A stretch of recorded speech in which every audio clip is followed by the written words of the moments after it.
It's the reader. I'm reading some stuff again to share with you. So let's see. Today, what am I reading? I am reading an article here that is by Brian A. Williams. And this is an article called Teaching Students to Feel Pleasure and Pain at the Wrong Things. Brian A. Williams, he is a Dean, Templeton Honors College Associate Professor of Ethics and Liberal Studies at Eastern University. So, says he is the director of Oxford Conversations, collection of creative video interviews with leading Christian academics and scholars at Oxford. I'm going to check that out. And he holds various degrees. His current research examines the tradition of didascalic Christian humanism. Don't know what that is. But he focuses on the works of Hugh of St. Victor, Philip Melanchthon, and John Henry Newman. Yeah, all right, John Henry Newman. Dr. Williams' broader academic interests include virtue ethics, Christian and Muslim political thought, Karl Barth's theology and politics, classical education, and Dante Alighieri's Commedia. So can't go wrong on that. And let's see. This is the article that I came across the other day. It's called Teaching Students to Feel Pleasure and Pain at the Wrong Thing, the History of Grades and Grading. Now, most of this article is taken up by his commentary on modern education, but it's really fascinating to read the history that he gives of modern education. So I'm going to sort of focus on that. Let me blow this part up. I'm going to scroll down a little bit.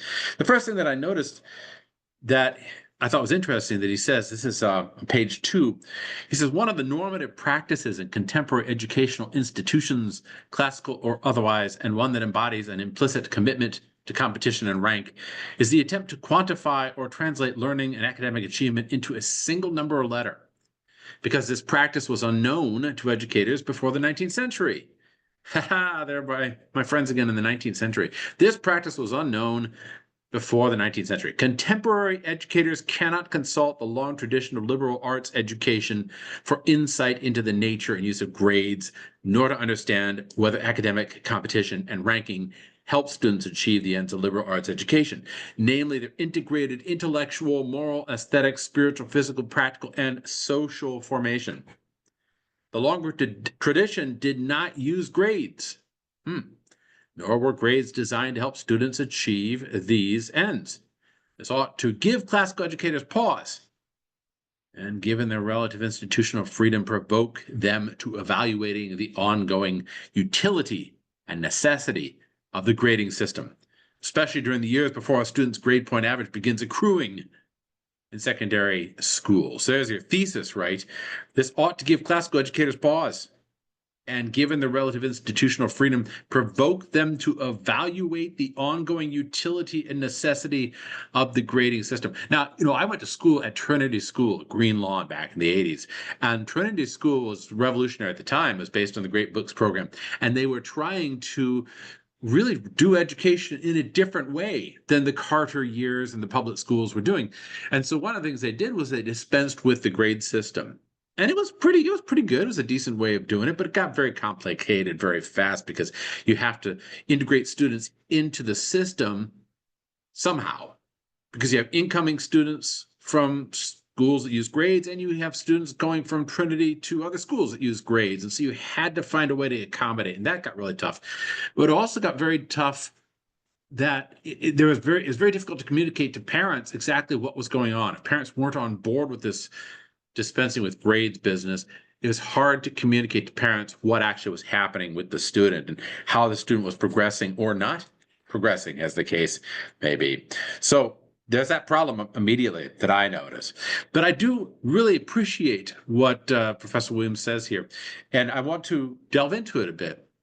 In his next paragraph, he says, contrary to many assumptions, our system of grades and grading are not the result of sustained pedagogical prudence or careful deliberation. They are late modern, ad hoc tools designed to efficiently rank students against one another in competition for scarce prizes. Now, this is pretty important, because we think of grades as somehow saying something definitive about each student. You are a B student, you are a C student. And we sort of conceive in our minds, oh, if I could only get to be an A student, if I could move from being an 89.9% on the percentage scale to a 90% or even a 94%, then I'll really have made it, yay. Or then I really can get into a college, yay. And what we kind of forget is that that whole system is artificial anyway. It's artificial. It doesn't really show what actual learning is going on, nor is it inclusive. It doesn't include students that are very skilled in one realm. It only grades students on certain types of skills in certain realms, and they have to demonstrate that. Furthermore, it is a ranking of students against one another. And I think this is a really interesting point that Williams makes. It doesn't rank students against some ideal or some gold standard, some ADOS, right? Some form of what they should be learning. It ranks them instead against the other students that are coming up. So not only do you have students ranked against other students, but you also have each successive grade group of kids having a variance on the grade point average, because they're being ranked against each other. Really, they're not being ranked necessarily on their skill, their ability, their understanding, their comprehension, their depth of insight, any of that business. Now, one might argue that this has been modified to have points accumulated or points detracted. You could have a grading system where you start off with a certain number of points and then you go down. Or you can start off with a certain base of points and then you build up. That's true. You could do that. But that even is an artificial thing. It's not really an indication of each individual student as an individual. It's only an indication of how many points the student can accrue doing certain specific skills in a certain specific way, or how many they can lose for oppositely not doing that. So this is reflected in this article where Professor Williams says that the grades do the following things. He says grades are not the only feature of a school that can negatively impact students, but the following list identifies several ways that grades often do negatively impact students. They can train students to love an extrinsic end, that is, good grades, rather than the intrinsic goods of learning. Increase likelihood students will restrict their learning to what can and will be graded. In other words, they only put effort into those things that will be graded and nothing more. And I've heard this very often. Will this be graded? Am I going to get graded on this? Because otherwise I'm not going to do it. That's a big one. These grades or the grading system can decrease wonder, delight, and interest in what is being learned, increase competition and envy. And that's a big one. I've seen friends fall out with each other because, she got a 95% and she got an 89%, but we did the same work with this, that kind of thing. So grades can decrease motivation to enroll in difficult courses or pursue projects that might harm one's GPA. And grades can increase temptation to cheat because cheating makes little sense without grades. And that's an epidemic right now. Students cheating is across the board. It's an epidemic problem. Every teacher will tell you that they are fighting a constant battle against ChatGPT, against Google, against kids cheating on exams in one way or the other, either with cell phones or with old-fashioned note passing or writing it on their cuffs or whatever. So that's a big problem. If you are trying to go for a gold ring of grades or of points, really the best way to do it is to cheat like a son of a gun. So yeah, that's understandable. As long as you don't get caught, right? That's the classic guy gets his ring problem. Williams goes on to say that grades also decrease student motivation to challenge oneself or pursue excellence if satisfied with a mediocre grade. Oh, I got a C. That's fine. Grades can increase anxiety and depression. That's very true. I've seen that firsthand in my own kids. Grades can decrease likelihood students will read a teacher's meaningful assessment of their work if both are delivered at the same time. Yes. As a teacher, when I grade essays, I'm trying to get students to become better writers. But what they frequently see is that they're trying to write the essay to get the grade. So if they get the grade A or A minus, and I can write copious things like this could be better, this could be improved, this could be smoothed over, use active, not passive, so on and so forth. And they're like, well, I got an A. I got an A minus. Why do I have to do anything like this? And they don't take it to heart. So grades can also increase the temptation for teachers to replace meaningful assessment with a less meaningful letter or number. It can decrease the granularity and usefulness of a teacher's assessment. They can increase the pretense of objectivity. They can decrease the extent and depth of useful communication between school and parents. Decrease the extent and depth of useful communication between school and parents. This is a big one because a lot of schools now have open grade books, where they basically show the grades, and they insist that teachers reach out to parents on a weekly or even a bi-weekly basis. They insist that there is frequent communication. They insist that there's communication on essays, or that you put communication in the actual grade books so that it could be viewed in live, And all this seems like communication. But what it really does, I hate to say it decreases the need to actually stand out there and say, hey, Mrs. Jones, let me talk to you about Bobby, how's your daughter doing, Mr. Smith? And I can't, it's a substitute. It's like a wall against that ability to actually talk with another human being, because you've got this panoply of grades and, oh, I've done the comments, so I don't really need to talk. That happens. Finally, grades can force the teacher to adopt the role of a judge, delivering a verdict on past action, rather than a coach or master craftsman offering assessment and instruction useful for future improvement. I just love this. I love this. Yeah. I hate being put in the role as a teacher, hate being put in the role of being a judge on the kids' work. I'm not a judge. I should be in the role of coaching them, training them. Take the sports analogy. If I were a teacher, if I were a coach of basketball or a coach of soccer, I wouldn't be standing there saying, yeah, you sucked on that one. That was terrible. That was awful. You could have done better on that one. That's not a good coach.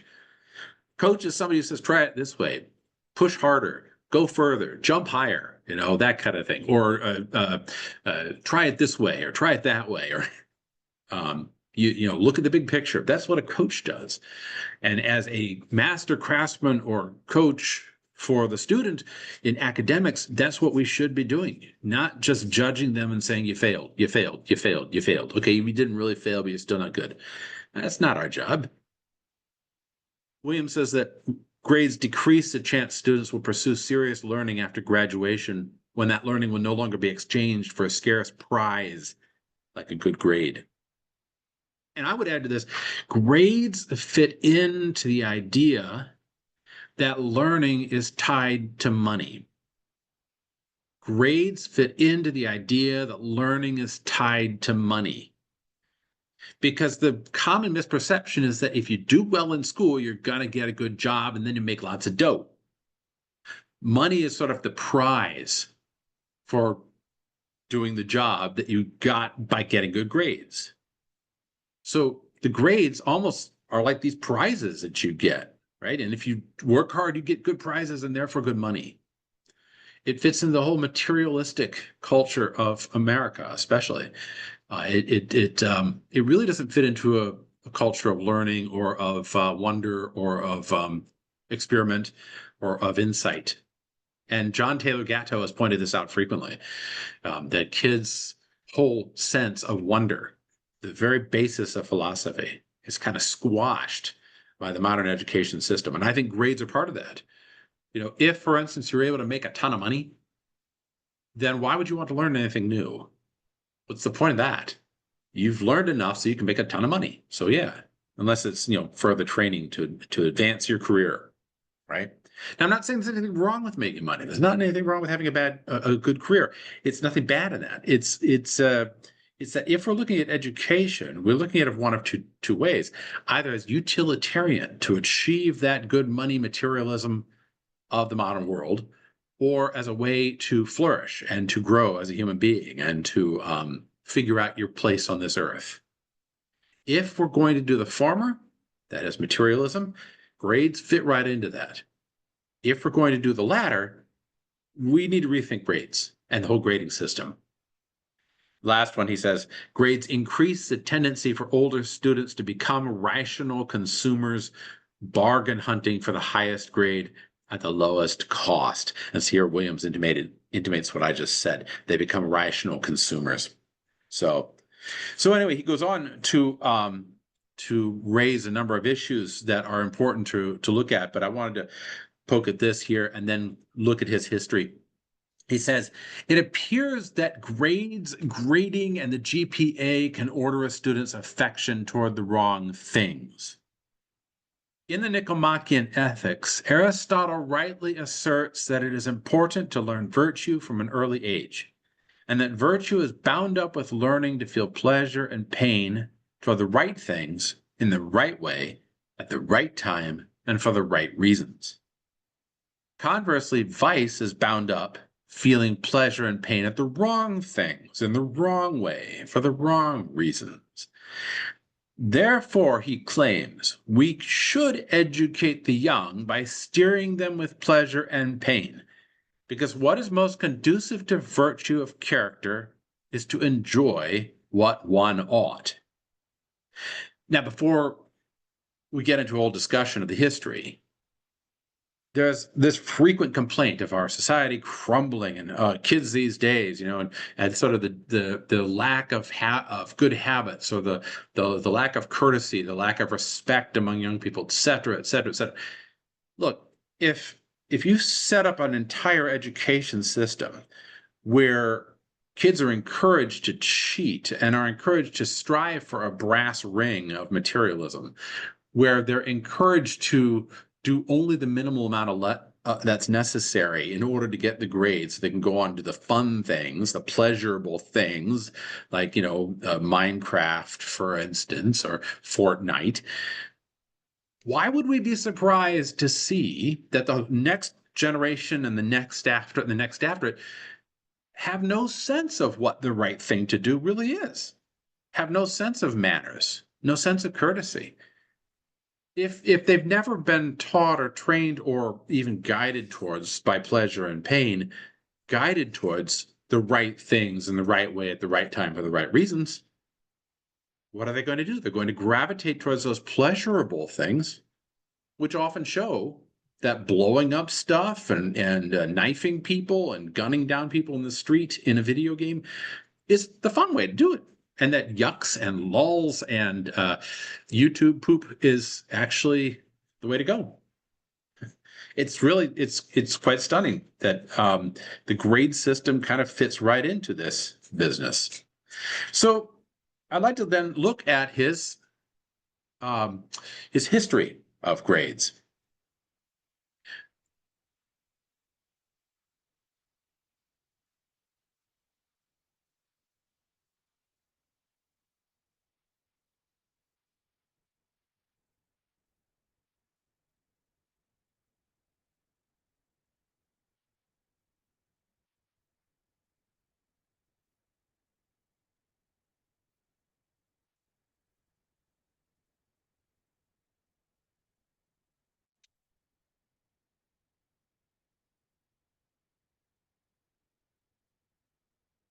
So Professor Williams writes here in Medieval Teaching Licenses and Leaving Examinations, he says, as we consider the historical development of grading systems, including the awkwardly overlapping 4-point grading scale, A to F letter grades, and 100% scale, one question we need to ask is cui bono?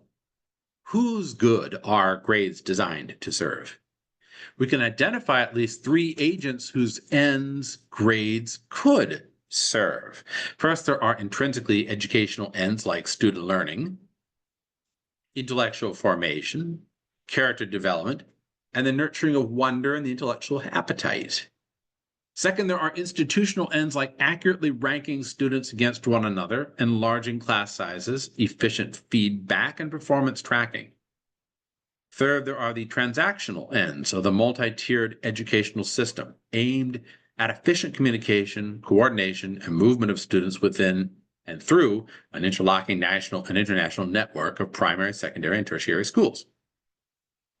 We will begin our story in the 13th century, 1200s. but moved quickly into the 18th and 19th centuries. The importance of the 18th and 19th centuries in particular becomes clear in light of descriptions of grades as, quote, a crucial expression of the modernist impulse, unquote. That's from Schneider and Hutt, Making the Grade.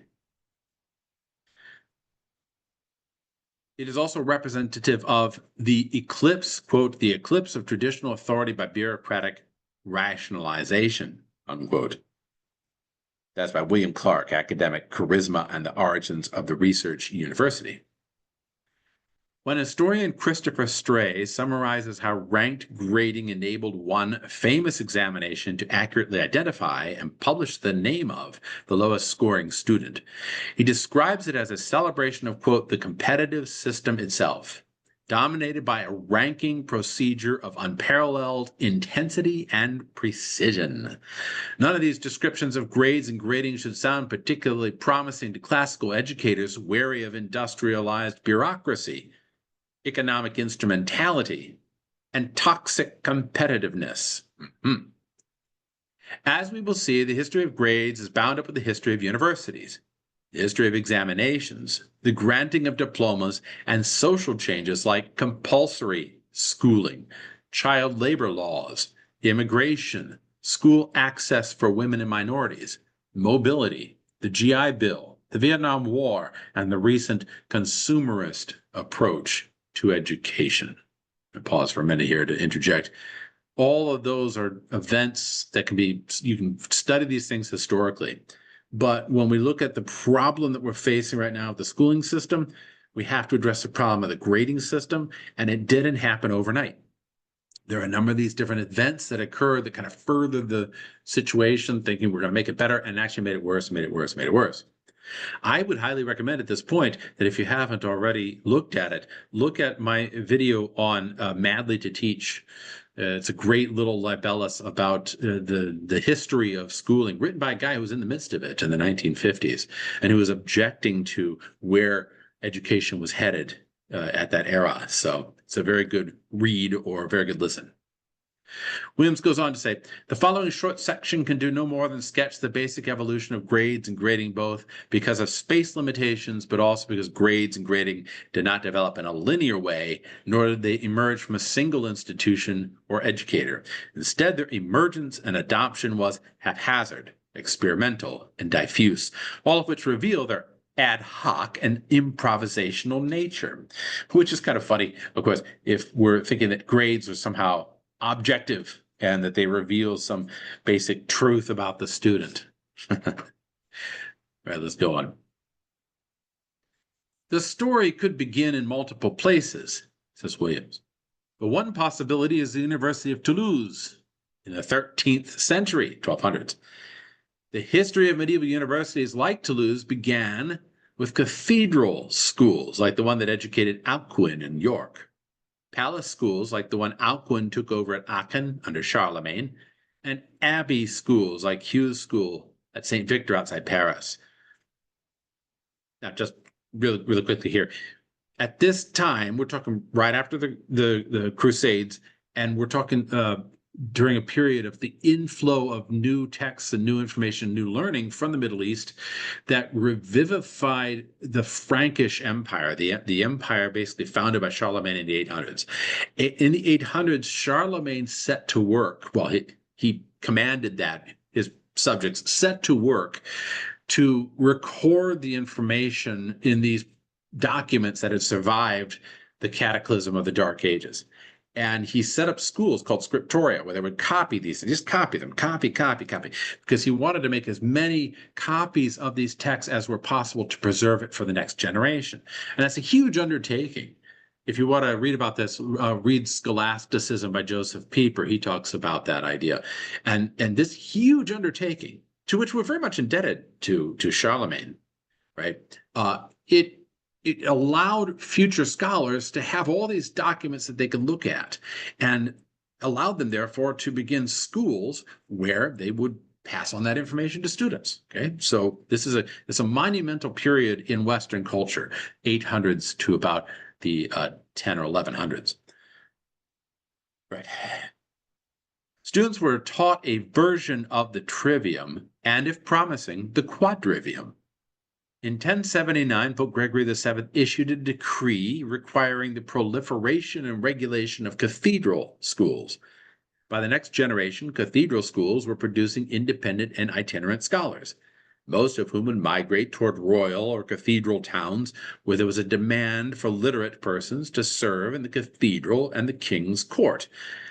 This is the story of the University of Oxford, which grew where it did in part because Henry II, whose father had been educated at the Cathedral School of Lyon, built Beaumont Palace in the cathedral town of Oxford, bringing church and court together, both of which required educated personnel. The difference between these types of schools, this is my commentary, cathedral schools, palace schools, abbey schools, okay? It's really simple. In a town that had a cathedral, you would have a school attached to that cathedral. And bigwigs would come there, important people, famous people, because the salary, the pay was higher. And you could expect royalty to be sending their kids and paying. So you would go to a cathedral school to work, and that way you got better thinkers and better knowledge in general.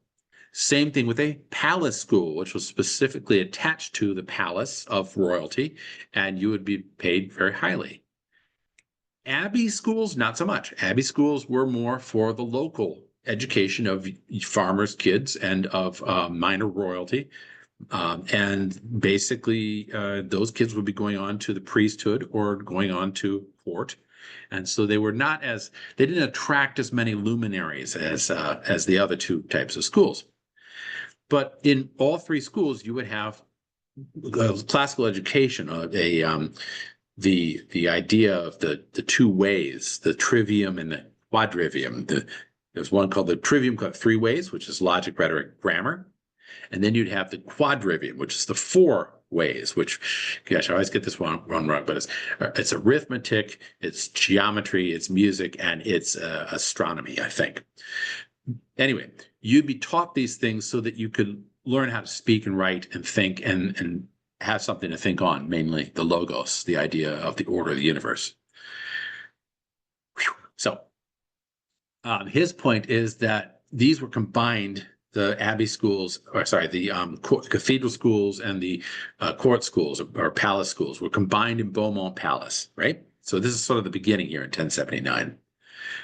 These independent scholars, Williams writes, eventually formed guilds or corporations like other trades, partly to regulate prices on tuition, rents, and vellum, the sheepskin that you'd write on. The young scholar, the teaching bachelor, and the master or doctor roughly correspond to the apprentice, companion, and master of the trade guilds, respectively. Because universitas was a fairly common term for a corporation or body, universities began as the Universitas Magistrorum et Scholarium, the corporation, the guild union of teachers and scholars. That should put to rest anybody who thinks that university just means you're studying universal things, because you're not. That's not what it means. It means basically it's a bunch of teachers and scholars get together. The masters and scholars get together. The thing, if you will. The hoedown. From these guilds in Bologna, Paris, and Oxford, the world's first three universities arguably began. After a town versus gown riot in Paris, Pope Gregory IX issued a papal bull, Parum Scientiarum, in 1231, which conferred an independent status on the University of Paris and removed it from the supervision of local civil and religious authorities.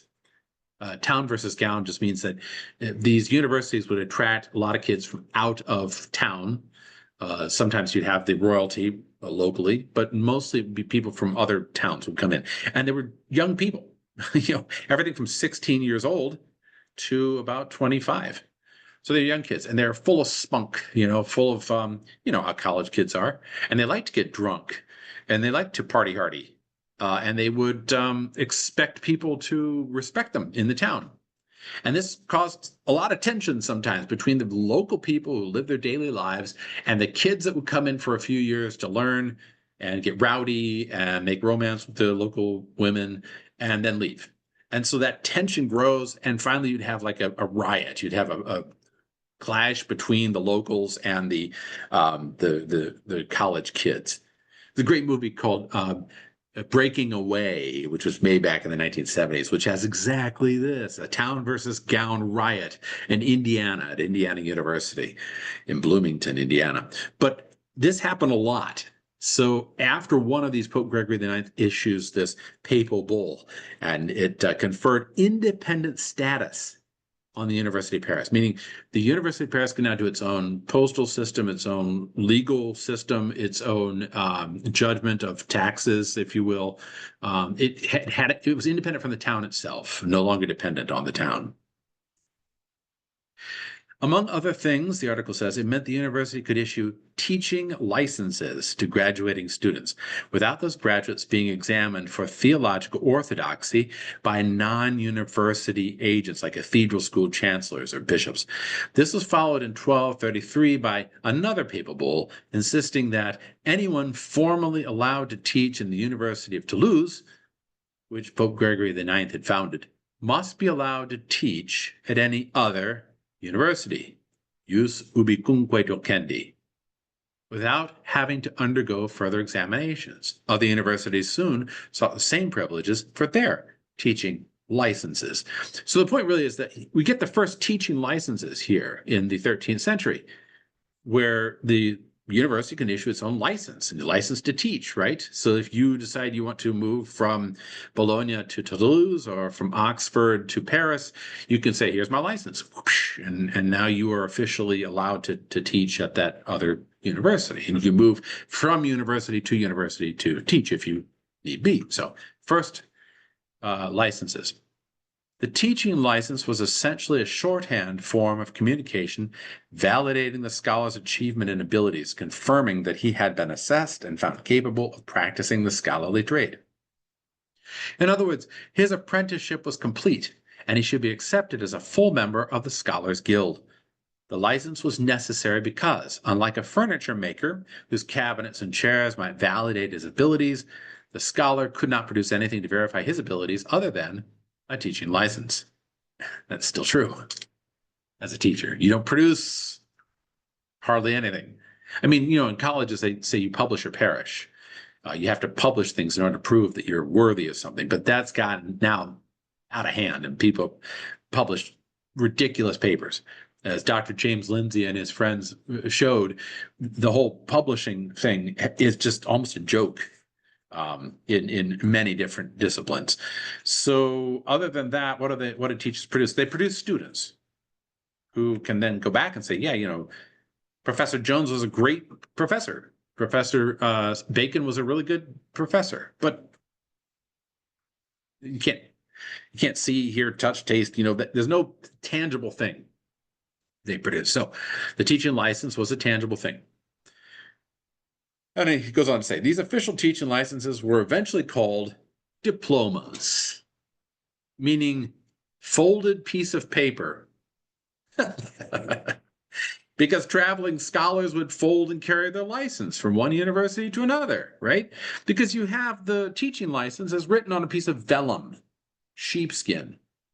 And that's big, probably, big thing. And it says, in Latin, you are able to teach. And when you go from one school to the other, you fold that up, you tuck it in your sleeve, pocket in your sleeve, and you'd go to the next university, you'd whip it out and unfold it. And there it was. So it was a diploma, 2 pages, folded piece of paper. That's all a diploma is. It's just a folded piece of paper. Isn't that funny? Folded piece of paper. So you get this folded piece of paper. Now they do it in scrolls because that was actually invented at the end of the 19th century, roughly around the 1890s, when colleges in America especially were trying to look more classical. It was like sort of like this classical revivification that was going on in the 1880s and 90s. And so they wanted to make it look more like the classical world. And the assumption was the classical world had scrolls. And so you would get a scroll that you would receive at your graduation. But prior to that, it was just a piece of paper, and folded piece of paper, a diploma. All right. As teaching licenses became increasingly important, so did the, quote, leaving examinations, unquote, that students had to endure before receiving a license. This final examination included a series of oral disputations on set questions with other students and professors. Now, a disputation basically is you put forward a question, a proposition, an idea, and you have to defend this idea against people that are going to ask you questions. And you have to bring up various different scholars that say this and scholars that say that, and you have to judge how they comment on the idea, the proposition. If you want an idea of what this defense was like, you look at the Summa Theologia by Thomas Aquinas. Each one of those questions that he has is a defense question. And basically you would be asked, does God exist? And you say, well, these scholars say that he doesn't. But contrary to this, it does say this. I argue that, blah, blah, blah. And then you refute all the things that go against you, right? And then the professors would bring up issues that would attack your position, and you'd have to defend against them. And it was this kind of back and forth thing. So an oral disputation was a conversation you'd have with other people that knew their stuff. I guess the closest thing you could have to it is just like a demonstration. Like you could say in the professions of plumbing or carpentry that you have to go before a carpenter. And he asks you questions. How do you fix this? How do you change that? How do you alter this? What do you use for this? And you have to demonstrate that you know how to, carpent. Same thing with these disputations. You would go before a panel or board of masters, and they would ask you questions, basically, oral disputation. The article goes on to say, this was the most significant of a student's 3 assessments. 1, the daily oral examination and assessment by one's teachers. 2, the private examination and assessment of a graduating student by representatives of the faculty. And 3, the final public lecture and disputation with other students and university scholars. We should note that those students were tested and assessed during the leaving examination. They were not graded or ranked against one another. This is a crucial distinction. Assessment is fundamental to education, but ranked grades are not.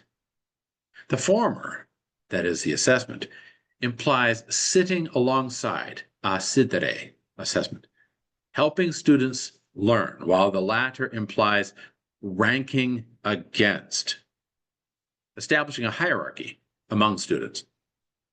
Like the apprentice carpenter or stonecutter, the medieval student was released to practice his craft when he had mastered it to a level comparable to and determined by other masters. This absence of grading and ranking seems to have endured until at least the 18th century. All the way to the 18th century. So we're talking like from the 1200s to the 1700s. This same style of doing things just moved right along. Right, you'd go up against your masters, and the masters would ask you questions, and they'd finally determine, yeah, this kid knows his stuff. Anyway, there was no grade point average or class rank. Neither were there valedictorians or salutatorians at commencement ceremonies, and it's still the case in many European schools, colleges, and universities. Early commencement ceremonies emphasize the university, the course of study, and the graduate's responsibilities and privileges, but not individual students or academic ranking. We should not miss the significant point. No educator at any level, from the ancient Greeks through the medieval era, through the Renaissance, thought that ranking students against one another or translating their intellectual achievements into numbers or letters served a pedagogical purpose or educational end. Period. Yeah, that's a big tradition to go up against, If you want to say, oh, grades been around for a while. No, not until the 1700s, really. You had thousands of years, if you will, if you want to take it all the way back. You have thousands of years, almost 2,000 years of doing it this other way, and then suddenly you're like, oh, we know better. We can do it differently. Guess what era that was? Anyway, he talks about that era right here, the birth and growth of grades. Starting in the 18th and 19th centuries, that's the 1700s and 1800s for you all who a little waffly on that. And if you want to know what era that normally is called, it's called the Enlightenment, that period in history where people became enlightened after being ignorant slobs beforehand. Starting the 18th and 19th centuries, several developments contributed to the rise of the now ubiquitous grading systems. First, examinations moved from oral to written. Oral to written.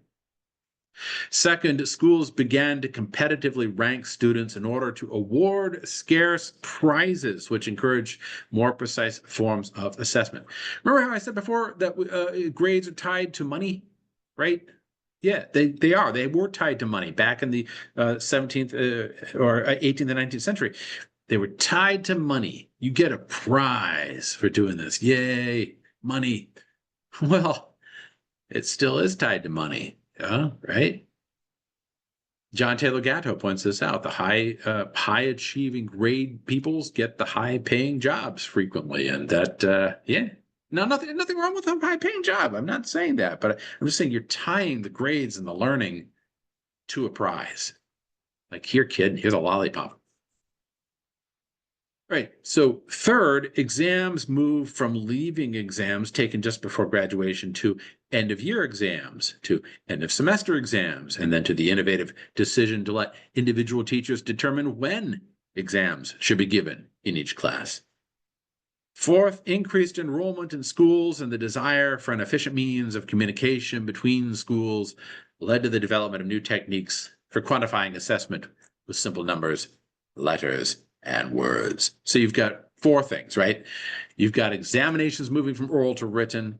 You've got schools competitively ranking students for prizes. You've got exams moving from leaving exams to exams all the time. And then finally, you've got increased enrollment and a way to rank students so you communicate between schools and take track of your students. So one of the first steps seems to have been taken at the University of Cambridge in its famous Senate House exams for honors BA candidates. During the 18th century, partly under the influence of Sir Isaac Newton, professor of mathematics at Cambridge until 1701, and partly due to the increasing availability of cheap pen and paper, this leaving exam developed into what became known as the mathematical tripos examination, or the tripos examination. I'm not sure which it is. Maybe it's tripos.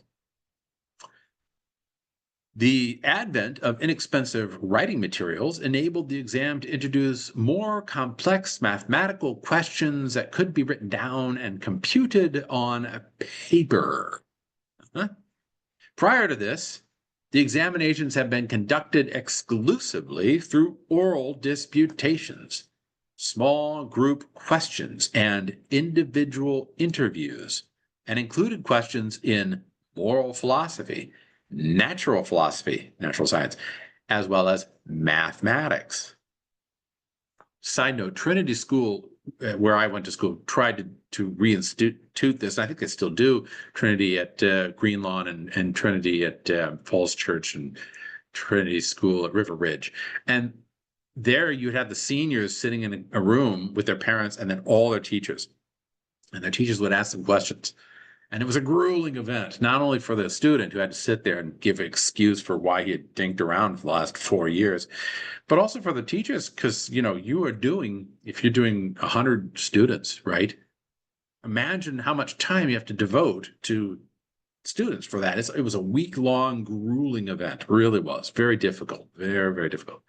But I think in many ways worth it. I think in many ways it was a pivotal moment for many students and a revealing moment for many parents. So, right after the Isaac Newton mathematical tripos examination, after this, the oral components largely became the means by which students were seeded for the main event, the written exams, which became almost exclusively mathematical and increasingly competitive. Eventually, the tripos developed into a multi-round tournament in which losers dropped out and winners progressed through increasingly challenging problems. So it was like it was designed to weed out the weak. By 1753, at least, examinees were ranked into 4 groups. The top performers were called wranglers, yeehaw, harkening back to the verbal wrangling of oral disputations. The second class was senior optimes, they're optimal. The third class, junior optimes, and everyone else, the hoi polloi, which in Greek means the common rabble. These became known as polymen and finally polemen. Around this time, the Tripos exams also began individually ranking students in the top 2 categories and publishing the names of at least the top 10. In addition, many of the top wranglers were offered positions within the university, and the top wrangler was apparently awarded a lifetime stipend from the university's endowment. This increased the stakes because students now competed for fame and a scarce commodity. Furthermore, examiners suffered an increased temptation to show partiality towards students from their own colleges within the university. All these in turn increased the need for more precise and objective means for scoring and ranking. Yeah. Money, prizes. Yeah. Those sources are sparse. One suggests that these more precise means may have been first introduced by Professor William Farish, who lived 1759 to 1837. He was the Tripos senior wrangler and recipient of the Smith's Prize in Mathematics in 1778, mathematics tutor from 1792, professor of chemistry and natural philosophy from 1794, all at the University of Cambridge. His 1837 obituary in the Christian Observer notes the telling detail, quote, "He was the means of introducing into the University of Cambridge the system of classifying the candidates for a degree according to the number of marks obtained at their examination."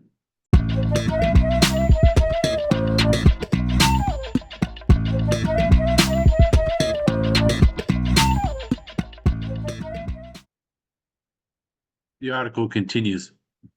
Though not explicitly named, this almost certainly refers to the Tripos given its prominence in the degree examinations, and it would be unsurprising given that Farish's academic work, despite being professor of chemistry, was almost exclusively in theoretical and applied mathematics. However, several urban myths exist about Professor Farish and the invention of grades. One of these claims that he invented grades in order to increase his own financial compensation. This widespread story claims that Farish adopted letter grades A, B, C, D, E, F from a local shoe company that used them to rank the relative quality of its shoes.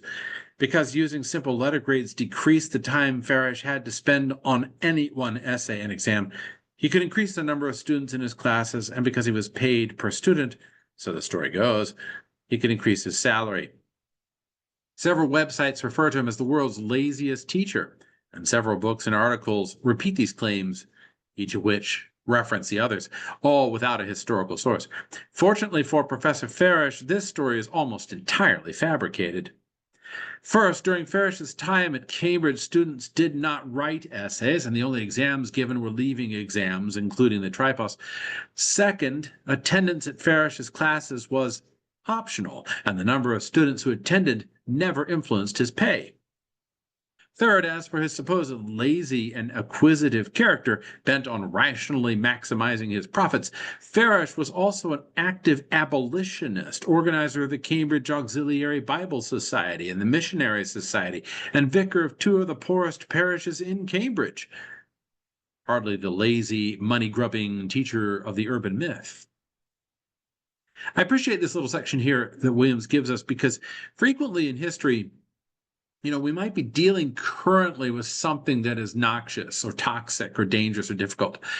And we want to find the origins of that thing.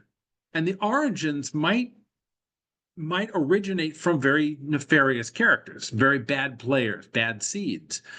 But just as easily, they might emerge from characters who are very great-hearted and trying to do something good that has unintentional consequences. Or they might emerge from people who don't think through the consequences of the actions and don't foresee that this could actually go wrong.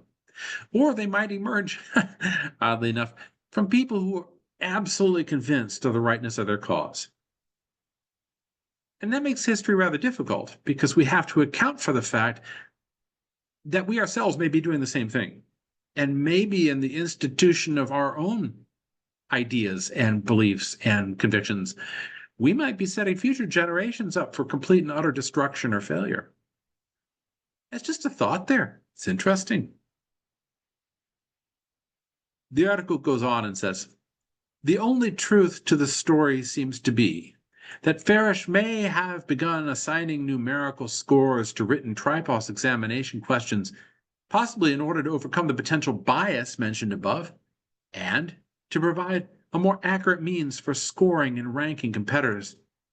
However, many subsequent teachers do resemble the fictitious Farish, assigning grades because number or letter grades are easier and faster than other feedback, and because they have too many students to mentor, too many assignments to assess meaningfully.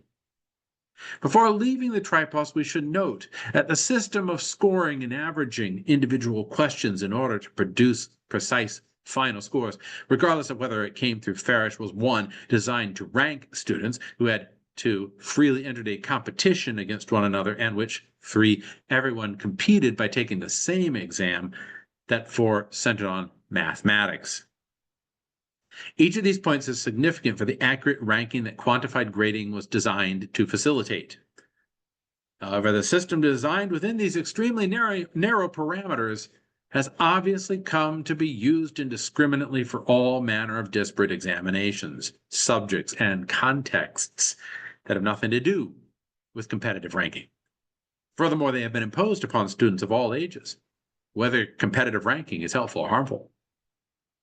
Now, tease that out for just a little bit. Yeah, the ranking of scores that Farish apparently established was primarily for a mathematical exam, but it has since been used to grade everything from history to literature to philosophy to theology. I mean, how do you grade theology? That's a very strange thing right there. But it's, the grading of art. How do you grade art? It's very, grade music. We grade everything in our modern system. Everything is graded according to the system that was originally set up not just for mathematics alone, but for mathematics that was voluntarily entered into. And also, you know what you're getting into at the time. If you were going to crash, crash. But if you go and put it on every single student, you've got a problem. And if you put it on every single student, some of whom are good at math, and some of whom are tremendous at music, if you're going to put it on every single student, you're going to run into a very difficult problem because you're putting everybody into the same cookie cutter, the same mold, the same straitjacket, the same Procrustean bed, and that's a very difficult, dangerous proposition. But that's what we have currently. Williams goes on. The next step, when universities adopted this basic method of scoring individual questions and exams and began examining students at the end of every year, in order to determine who would receive scarce prizes, fellowships, and scholarships in the next.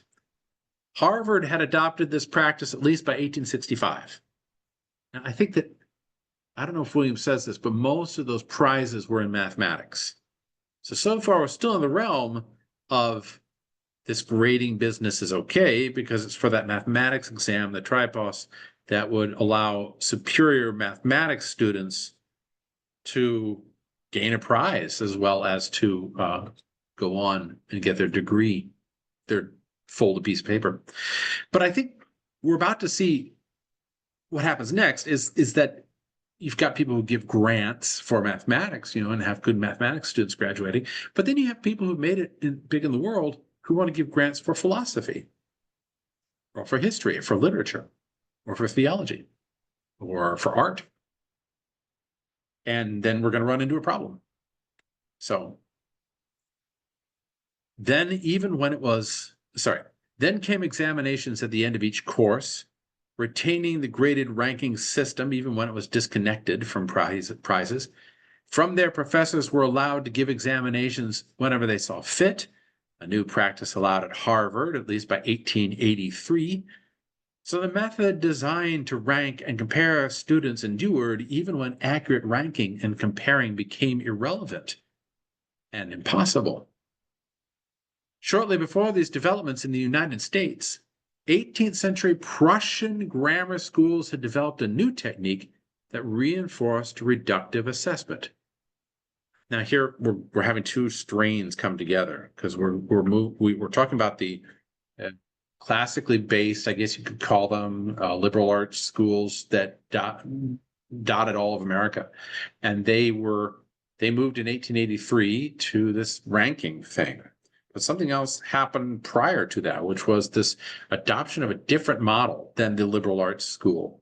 It was the adoption of the Prussian model of school, and that came over the bathwater in the 1840s and really began to be instituted in the 1850s in America. And it was resisted tremendously primarily by the Quakers and by the frontiersmen, the pioneers, because they already had a one-room schoolhouse system.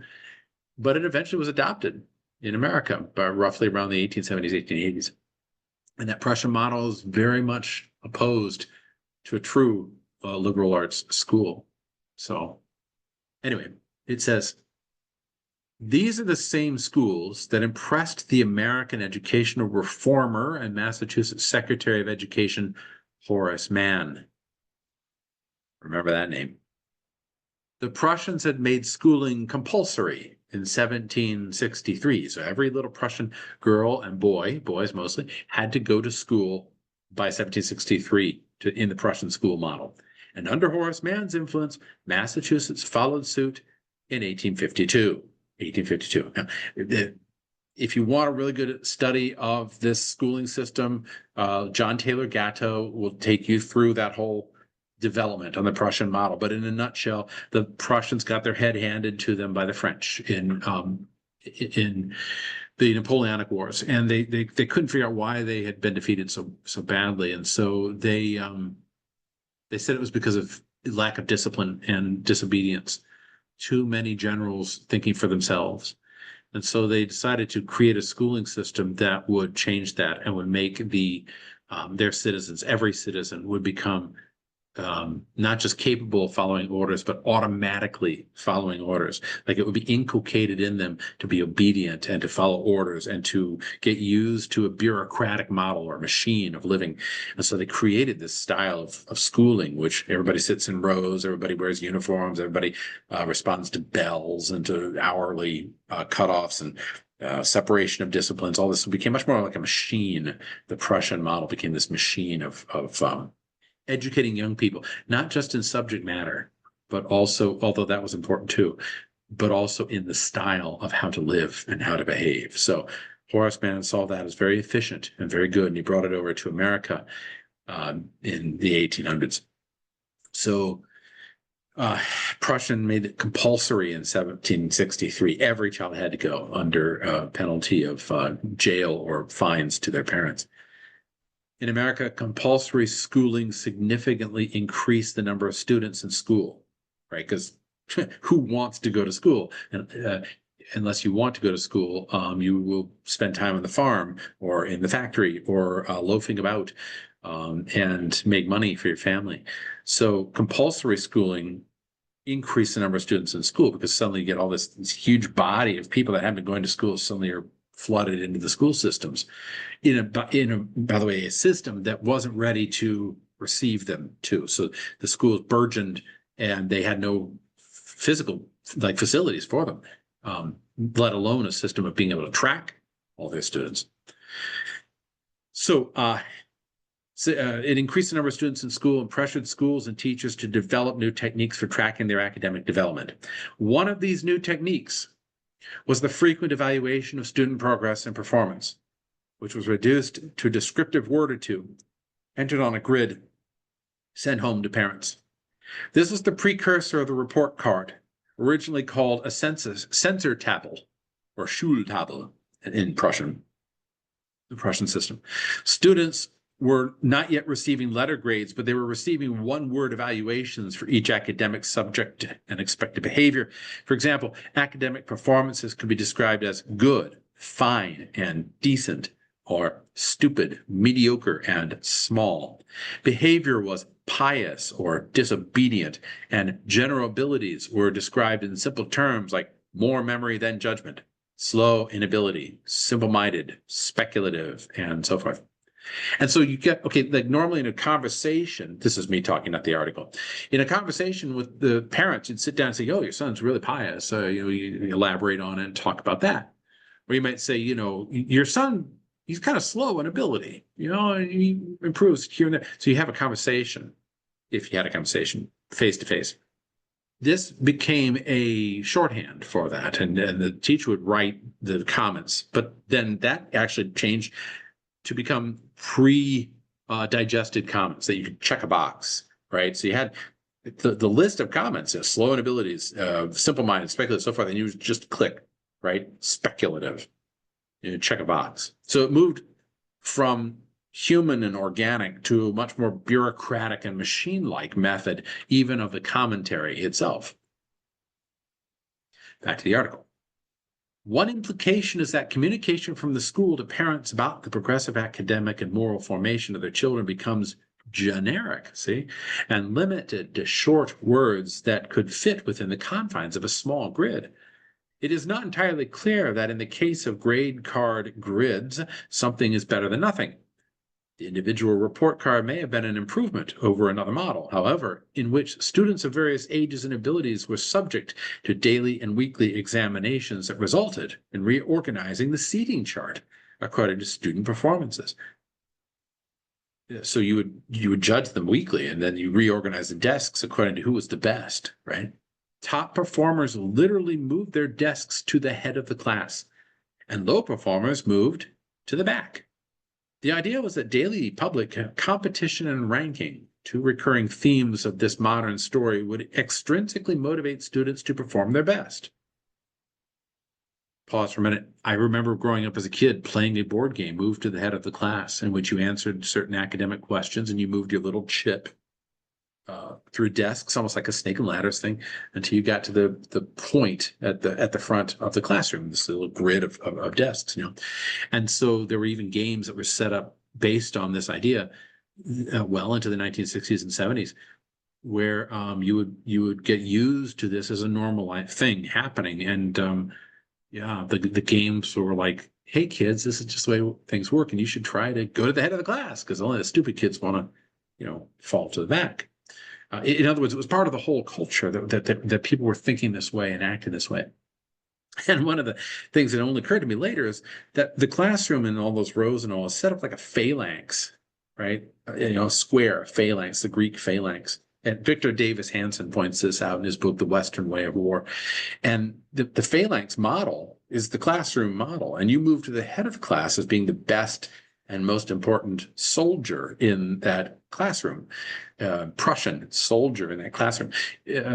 That person was the most skilled and the most honored, but also frequently the fastest to die in a phalanx war, which I don't know if that's a good thing or a bad thing necessarily to the classroom, but there it is. So anyway, you'd move to the head of the class, right? And that became a current recurring thing, that basically you were being ranked against your fellow students. And if you were, you might be better than Billy, but you weren't as good as Susie. Okay. And so you would struggle to overtake Susie by any means necessary, which we still see in a lot of competition for seats in college or seats at medical universities. Or I hear that places like Juilliard are rampant with this sabotage of other students so that you can move forward in your advancement at that school. So, all right. One can imagine that it did motivate the few top students who were capable of making it to the head of the class, while also, of course, turning learning into a competitive sport that encouraged the vices of pride among some and despair among others. Instead, man, following the Prussian model, advocated for written examinations and monthly report cards that would accrue over time like a merchant's ledgers for his accounts, similar to the later grade point average. So we inherited individually scored examination questions and competitive academic ranking from Cambridge, and the report card, among other things, from the Prussians. Here I would recommend a very good book to everybody, Jude the Obscure by Thomas Hardy.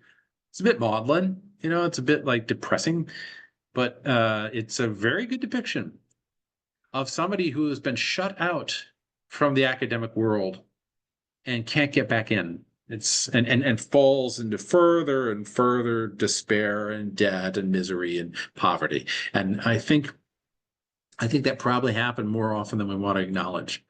Probably still often happens more than we want to acknowledge. That the system as it's set up definitely does exalt the best and brightest, a small percentage, but it also does seem to tend to put down the quote unquote weak and the inefficient and the stupid, those who can't cut it. It frequently seems to drive such people into worse and worse states than they could be if we had a different system. Back to Williams. The history of grades eventually passes through the private journal of Ezra Stiles, the seventh president of Yale University, 1778 to 1795. In his journals, President Stiles records the details of his private and professional life, including which year of students he examined and which subjects on which days. And in a journal entry from December 1st, 1782, he notes that at the request of a number of students, he began teaching Hebrew, that he ranked the students into 3 divisions, presumably on the basis of their abilities. This seems to have been rather standard pedagogical practice. However, in his journal from April 5th, 1785, Stiles recorded that he examined 58 seniors in Latin and Greek. And in his college memoranda about that examination, he notes that he ranked them according to results into one of 4 named categories. Of these 58, quote, 20 optimi, 16 second optimi, 12 inferiores boni, and 10 pejores, unquote. Here begins the 4-point grading scale, right? Here's the 4-point grading scale. By 1813, Yale had apparently translated Stiles' 4 categories into cardinal numbers, 1, 2, 3, and 4, and used them to represent how well graduating students did on their final exams. So now all of a sudden students are a number 1 or a number 2, 3, or 4. By 1819, Yale was using quarter points, so 3.25 and 2.5 and so forth, and extended this system to track underclassmen. These marks were recorded in the faculty's Book of Averages, the beginning of the cumulative GPA, because you're tracking a person, so your grade point average, right? It is worth noting that the cumulative average was kept secret from students precisely in order to avoid the competitiveness the university expected would occur if students knew their grades. In fact, as Lyman Bagg explains in his 1871 reflections on his time at Yale, the merit marks between 1 and 4 that were given for each recitation were recorded in code using a peculiar system of notation known only to the officer. Chance a student should get hold of the scorebook of his division, he would not be able to make out very closely the significance of the hieroglyphics contained therein. If a student fell below a certain average, his division master would warn him that he needed to improve. Or if he applied to know his grade point average, Bagg reports that he would be given, quote, some such general information as that he is doing well, or very well, or improving, or falling off a little, or doing poorly, quote. Though secret throughout a student's career, the ranking was used at graduation to determine commencement honors, when it was revealed to each student individually. Thus, Yale's Book of Averages functioned like Horace Mann's academic merchant's ledger and began the 4-point scale and the cumulative GPA.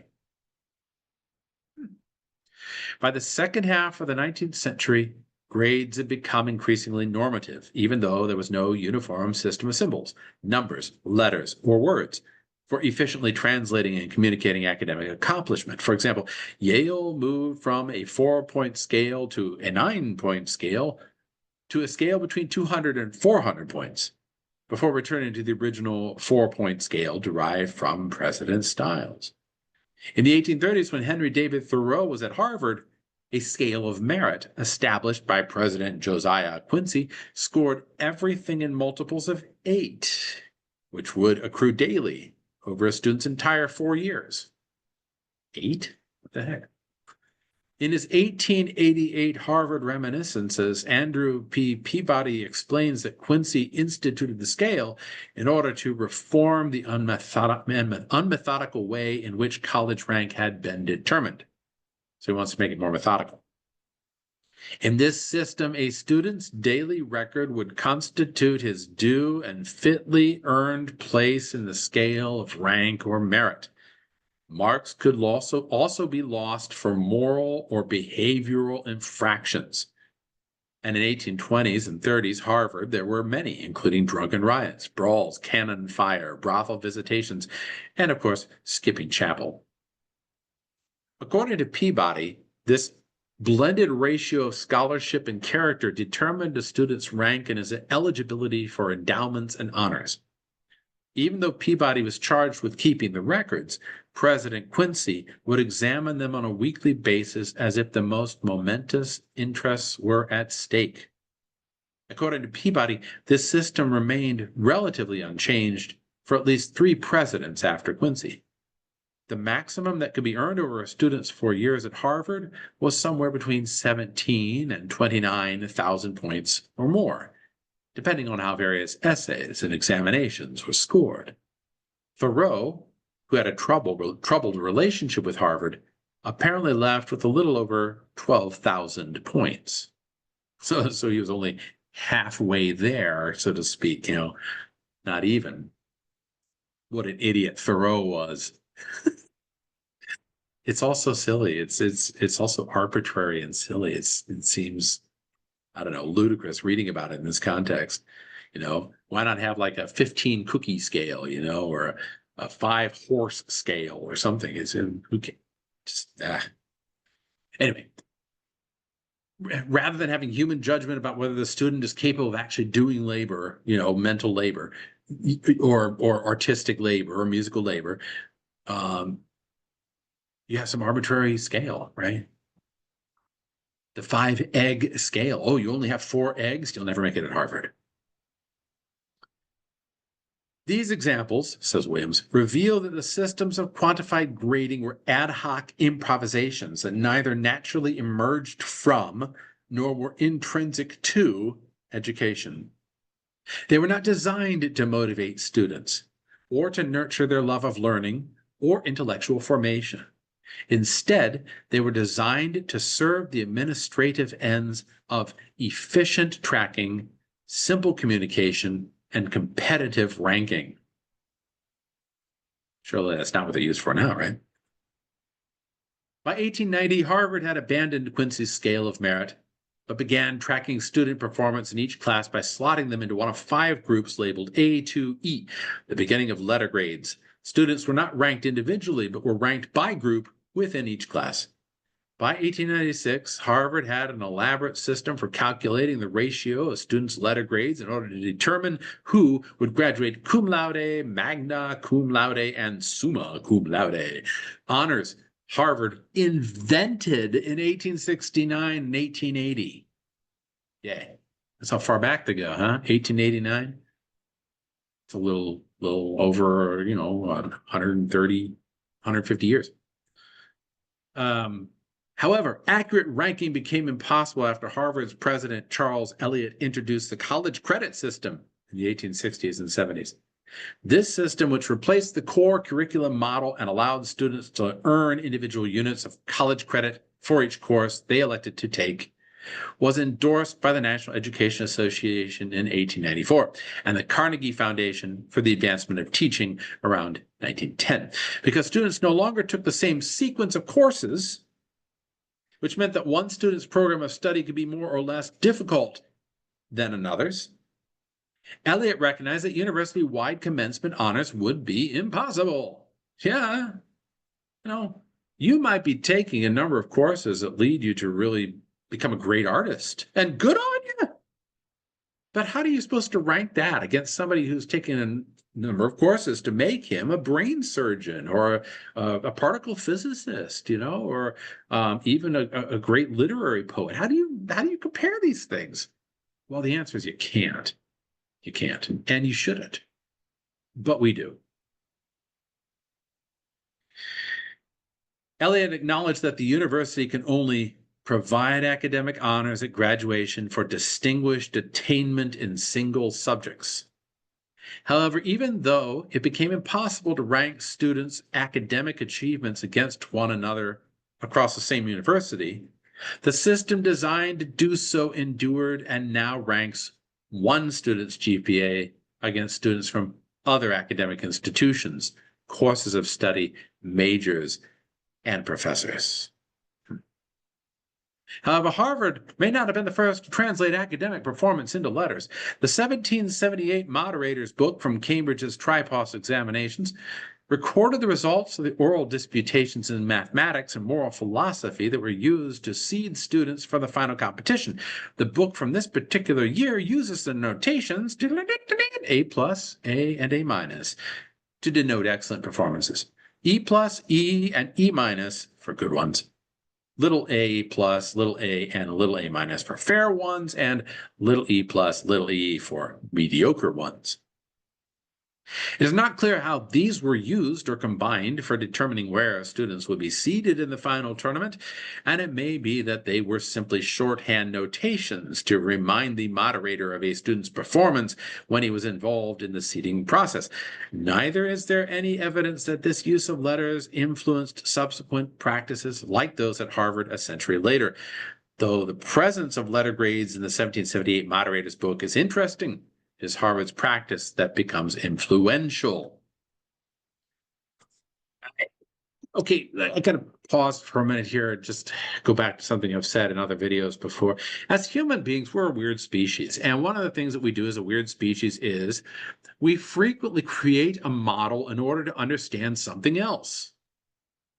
And over time, we end up worshiping the model, not the thing it represents. We end up making a shibboleth of the model. That's why the first commandment, I am the Lord their God, thou God, thou shalt have no other gods before me, is talking about this very thing. We do this over and over again. And instead of thinking about the thing that we're trying to get at, we think about the nuances or the details of the thing itself. And I call this concretization. We do this all the time. We make concrete images and ideas and shorthand that is supposed to represent something else. And people take it for granted that the concrete thing is the real thing. They don't even question that it isn't. Gregorian chant, for instance. Gregorian chant originated as little scrawls over the text. So you'd have a text in Latin, right? Sicut cervus desiderat ad fontes. And the choir director would know a tune that had been passed on to him orally by previous choir directors. And he would have to sing that tune to his choir, and the choir would repeat the tune, right? Sicut cervus, and then they would sing Sicut cervus in order to remind himself of that tune. Over the text, he would write Sicut cervus. Under Gregory the Great, Gregory tried to codify or make normal these chicken scratches that were appearing over all of the texts throughout the church in Europe. Or you could put it generously and say he tried to collect all those tunes and make sure that they could be spread abroad more easily. And so he created or had created these series of notes that the punctus and the torculus and the porrectus that were designed in order to represent that tune. And we trottle along with basically those types of notes until we get to modern notation. And in the 19th century, the monks of Solesmes went back to those notes created by Gregory and said, this is how we should sing this. And it was unmusical, and it was dry, and it was boring. And that's the way most people think of chant now. They don't think about how the music itself probably was performed. They think about the concrete notes that are there on the page, and we have to be slavishly uh, adherent to those notes. I think the same thing happens with so many different things. We think that the representation is the important thing, not the thing it's supposed to be representing. And we do this with grades, right? No longer do we have a shorthand, right? A little jot, a little chicken scratch over the student's name so that we can remember, oh yeah, the student was doing really well in moral theology or in geography or in, ancient history. They're doing really, really well. And we see a little answer, 8+. It's 8+. All right. Yeah. You're doing great there, Nebuchadnezzar. You're doing a great job. Yeah. I really appreciate what you have to say, and I look forward to talking with you in the future. We move from that to he's an A+ student. Hey, Nebuchadnezzar, you're an A+ student. Good job, Nebuchadnezzar. That shift happens over and over again on countless different things in human society. And it happened here in grades. And so the way that we treat grades now is no longer as a shorthand for understanding or reminding us that this student is exceptional, or this student needs help, or this student is really not, living up to any kind of standard in this class, or whatever it is. We don't treat it that way. We treat it as they're an F student, or they're a D student, or they're a C student. And it gets my dander up because I see it happen so frequently, not just in the profession of teaching, but in other professions and fields. So Williams concludes here and he says, in sum, we inherited scored exam questions from Cambridge, the 4-point scale and GPAs from Yale, and letter grades and graduation honors from Harvard. As an aside, this allows us to recognize the outside influence possessed by institutions like Yale, Harvard, Oxford, and Cambridge, whose practices influence the culture and experience of nearly every other academic institution, because all the little schools want to be like the big schools. For all the relative significance of Cambridge, Harvard, and Yale, the system of correlating letter grades with individual assignments rather than to groups of students and to aligning them with the 100% scale seems to have begun with Mount Holyoke College. In 1896, again in order to provide a useful system for ranking students, Mount Holyoke combined letters, percentages, and adjectives that resemble the Prussian Schultafel. A, 95 to 100%, excellent. B, 95 to 85 to 94, good. C, 76 to 84, fair. D, 75, passed. E, below 75, failed. A year later, Mount Holyoke modified the numbers slightly and added F for anything below 75%. After 1896, letter grades became increasingly ubiquitous and entrenched, and by the early 1900s, the letter grade system had spread into primary and secondary schools, as evidenced on millions of Prussian-inspired grade cards from the 20th century. Even so, the 1971 report of the National Educational Association records that as late as 1971, only 67% of primary and secondary schools nationwide used letter grades. 71. It is hard to put a date on the end of the E, but it seems to have started disappearing around 1930, with the dreaded F much more easily standing for failure, which is great to tell a student you're a failure, right? Because that's very encouraging. It's very motivational. Nobody wants to be a failure, right? Despite the fact that you might never be good at math, or you might struggle with science until you're in your 20s or whatever it is. Anyway, Williams goes on, and I encourage you to read the rest of this article. It's quite good. He talks about, the GI Bill and how that was influential in this, and the dramatic increase in schools, and he makes some conclusions about what we really need to do in this whole kerfluffle that we're facing right now, and not just in grades, but in academia in general. And I just want to skip to his last. He has some really good suggestions as to what we could do in order to sort of alleviate this problem with grades. I just want to go over these. So these are, as he says above here, he says these are practices that schools can adopt to obviate the adverse effects of grades. It's hard to get away from grades because, like I said earlier on, if you try to get rid of grades, then you still have to get kids that are coming from schools that use grades. And some kids might leave your school and go to other schools that use grades, or they might graduate and go to colleges that use grades, and the colleges depend on grades to rank the students. So it's an entrenched mess. But these are some things that might obviate, and this is very helpful, I think. So even if these do not fully resolve the difficulties, they might help. Explain to parents how and why grades and ranking do not foster students' intellectual, moral, aesthetic, spiritual, physical, practical, and social formation. Equip parents and teachers to ask students meaningful questions about their learning, rather than merely inquiring about grades. So much of this is an interaction of the teachers and the principal with parents. You have to incorporate parents into the whole thing. And they have to be kept in a conversation about what's going on with their young people, because the school's acting in loco parentis, right?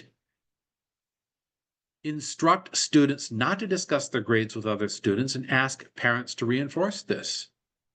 Consider whether reducing formative and summative assessments to a single letter or number is conducive to the education of students in K-8. And if not, consider discontinuing their use in these years, since their college-relevant GPA will not be tracked until high school. I was reading somewhere that Japan, for instance, doesn't even give grades until 6th grade. Like the K through 5, they don't have any grades at all. There's no grading. That's, what about that? With younger students, replace simplistic grades with narrative subject area reports that describe aspects like the student's focus, work ethic, general character, and specific knowledge or skill that needs improvement. Assign ungraded and therefore low stress essays, quizzes, and exams, especially early in a semester, solely to help students learn and not to generate grades. Separate assessment from grades by returning narrative assessment with a student's work, but waiting several days to deliver the letter or number grade on that work. Require upper school students to petition the faculty or an administrator in order to gain access to their grades. Stop with the open grade book, for crying out loud. Just stop. See them only in consultation with the faculty or perhaps their parent or guardian. Replace the GPA with mastery transcripts that report on students' progress in specific areas of knowledge, skills, and character. Approach assignments and assessments the way coaches approach practice, treating assignments like forward-looking drills designed to help students improve. If a letter or number is placed on an assignment accomplished by useful assessment, place the letter or number inconspicuously at the bottom of the last page. That's a good one. If a letter or number does accompany an assignment, consider using only letters without plus or minus. Or if you select and carefully explained numbers, for instance, 100, 94, 84, 74, 0, given that all grades, especially numerical scores, are approximations.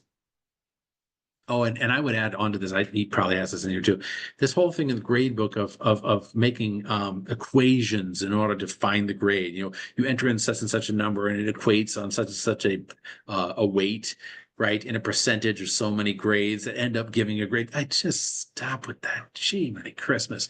Like somehow this is supposed to make this more accurate, right, and more fair. It does neither. It really doesn't. Not only that, but it also, like if a student misses something for some reason, that 0 tanks their entire grade book, meaning they have to turn in every single assignment, even if they have a death in the family or they're down with tuberculosis, that's just, it seems absurd to me. The grade is an approximation. It's not, you can't, to calculate it mathematically is to reduce the student to a number only, which is very Prussian indeed. Deliver assessments of major work orally to individual students. God forbid that you would actually orally assess them and find out that they were smart. My goodness. God forbid. God forbid that you would actually have a conversation with the student on a subject they actually know. Allow older students to have a voice in their grade for major assignments or even the course by supplying rubric for self-evaluation discussed in personal consultation with the teacher. That's a really interesting thought. Desist using class rank and GPA-based honors, like valedictorian and salutatorian, or replace these with faculty-determined honors for graduates who best embody, for instance, the true, good, beautiful, holy, healthy, beneficial, and neighborly, or some other set of goods or virtues. Yeah, unfortunately with that last one, the schools that I know that have tried this, you'll give that highest ranking honor. And students are still concerned with the valedictorian salutatorian. Or if you link that highest honor with valedictorian, they'll be like, yeah, I'm valedictorian. And I got the Thomas Aquinas grade or award. I don't know how effective that last one is, but you can try it. Williams concludes the article and says, these are just a few of the many ways classical schools and educators are diminishing the significance of grades and graded ranking in the educational experience of students and parents. Recognizing that grades and ranking are practices that form the school's thickly webbed social world within which students are formed.